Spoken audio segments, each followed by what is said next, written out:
Si vous êtes seul, que vous avez peu de moyens, mais par contre que vous avez une idée et que vous êtes tenté pour vous lancer dans une aventure entrepreneuriale, alors je vous recommande de commencer avec le statut d'auto-entrepreneur. Et je vous explique pourquoi dans cette vidéo.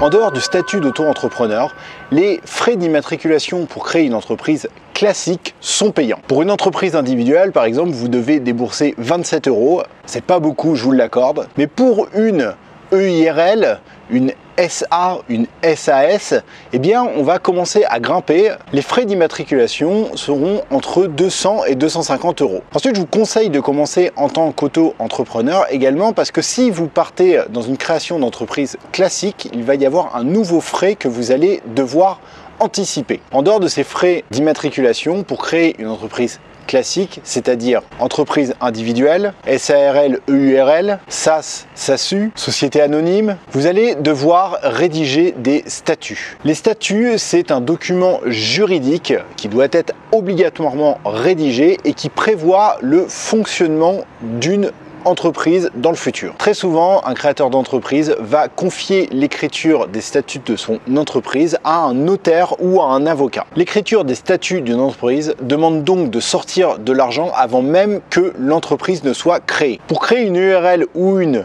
SASU, c'est-à-dire que vous serez seul, eh bien, comptez entre 150 et 500 € pour l'écriture des statuts. Si vous êtes plusieurs, alors vous créerez sans doute une SARL ou alors une société anonyme ou alors encore une SAS et il faudra compter entre 250 € et 1500 € pour l'écriture des statuts. Donc vous voyez, c'est une sacrée somme déjà dès le départ. Ensuite, l'un des autres avantages du statut auto-entrepreneur quand on se lance, qu'on est seul, qu'on n'a pas beaucoup de moyens, qu'on n'a pas beaucoup d'expérience dans l'entrepreneuriat, c'est que contrairement à l'entreprise individuelle, à l'EIRL, c'est-à-dire SARL, EURL, à la SAS, à la SASU, à la société anonyme, c'est que le statut auto-entrepreneur n'est pas très exigeant, enfin ne demande pas d'avoir une comptabilité très avancée. Cela veut dire qu'en tant qu'auto-entrepreneur, vous pouvez faire facilement votre comptabilité vous-même sans avoir à faire appel à un professionnel. Ce qui veut dire moins d'argent de dépenser encore une fois. Cela veut dire également moins de soucis parce que dans une entreprise classique, même si vous faites appel à un expert comptable, eh bien vous êtes obligé de consacrer du temps et de l'énergie au papier administratif, à la comptabilité. Et tout ce temps et toute cette énergie dépensée, en fait, ça a un impact sur votre motivation, sur vos résultats futurs. Quoi qu'il se passe, si vous décidez de vous lancer dans une entreprise classique en dehors du statut d'auto-entrepreneur, je vous recommande de prendre un expert comptable professionnel et ça vous demandera, quoi qu'il se passe, des frais supplémentaires. Ensuite, il y a un autre point très important pour lequel je vous recommande de vous lancer en tant qu'auto-entrepreneur si vous vous lancez, que vous êtes seul, que vous n'avez pas beaucoup de moyens. En commençant en tant qu'auto-entrepreneur, vous ne payez des impôts uniquement que sur les factures que vous émettez et que vous encaissez. Cela veut dire que si vous n'émettez pas de facture et que vous n'encaissez pas d'argent, eh bien vous n'avez pas d'impôt à payer. Et cela veut dire que si vous avez très peu de rentrée d'argent et que vous avez peut-être fait une ou deux factures dans le mois, eh bien vous payez peu. Sous les autres formes juridiques, pour les entreprises classiques, eh bien ça ne fonctionne pas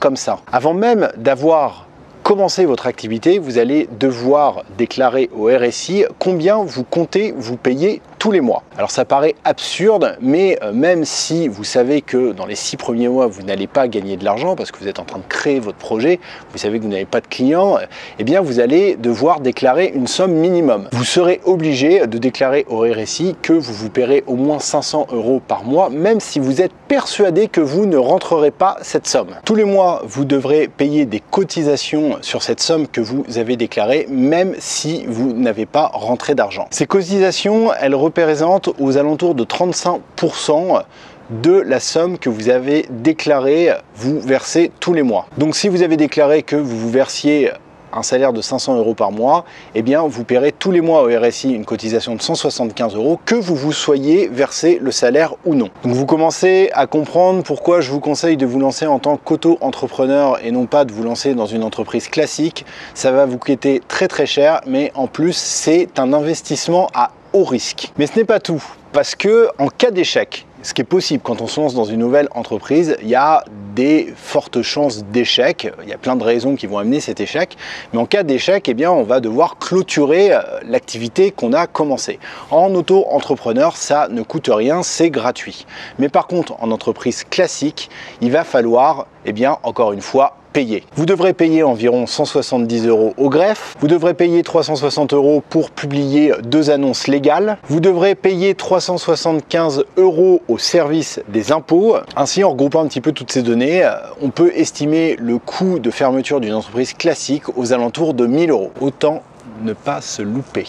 Alors oui, j'entends déjà certaines personnes dire mais le statut auto-entrepreneur, il y a plein de limites. Effectivement, le chiffre d'affaires est limité. Effectivement, il est impossible de déduire ses frais. Il est aussi impossible de récupérer la TVA sur l'achat de ses produits. La cotisation pour la retraite n'est pas ce qu'il y a de mieux. Mais cependant, moi, c'est mon point de vue, ce statut, en fait, pour se lancer, eh bien, il ne fait prendre aucun risque, déjà dans un premier temps, et c'est assez important. Ensuite, ce statut, il ne fait perdre aucun temps et surtout il ne fait pas perdre d'argent. Or, du temps et de l'argent, une personne qui se lance dans un projet entrepreneurial, eh bien, elle en a cruellement besoin. Si une personne se lance dans un projet entrepreneurial et que pour X raisons, au bout de 6 mois, 1 an, ça ne fonctionne pas, eh bien, cette personne peut arrêter et rebondir facilement sans avoir à traîner les gamelles de son entreprise loupée. Je connais des gens qui 4 ans après la fermeture de l'entreprise classique, continuent de payer des frais qui ont été engagés pour la création de ces sociétés qui n'ont pas fonctionné. 4 ans après, ils continuent de rembourser. Moi-même, comme vous le savez, j'ai été co-gérant d'une SARL en France il y a quelques années. J'ai été obligé d'arrêter parce que j'étais ingénieur du son, sur l'enregistrement, ça fonctionnait pas beaucoup. J'ai mis beaucoup d'énergie, beaucoup de temps, beaucoup d'argent dans la création de cette société. 4 ans après, j'étais toujours en train de rembourser les frais que j'avais engagés dans cette société alors qu'elle ne me rapportait plus rien. Donc vraiment, faites attention. Je pense que créer une entreprise classique, il faut mieux être plutôt sûr de son coup. Si une personne se lance en tant qu'auto-entrepreneur et que son projet fonctionne, qu'au bout de 6 mois, 1 an, ça fonctionne, eh bien de toute façon, naturellement, elle va dépasser le plafond de chiffre d'affaires.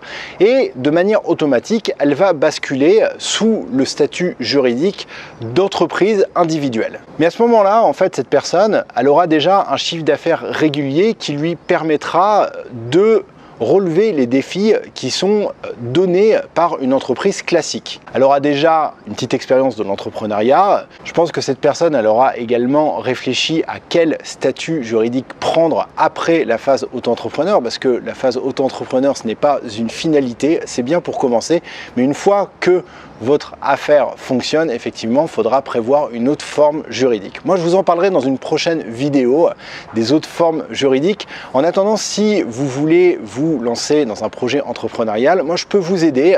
Abonnez-vous à la newsletter lesnouveauxentrepreneurs.com. Il y a le lien, c'est le premier lien en description de cette vidéo et vous allez recevoir une première formation gratuite qui va vous aider à trouver des nouveaux clients, à mettre en place votre communication, votre marketing et à, pourquoi pas, réaliser plus de ventes. Donc voilà, pour vous abonner à la newsletter, c'est le premier lien. Je vous enverrai à chaque fois un message sur votre adresse email également pour vous prévenir que j'ai publié une nouvelle vidéo, qu'il y a un nouvel article sur le site.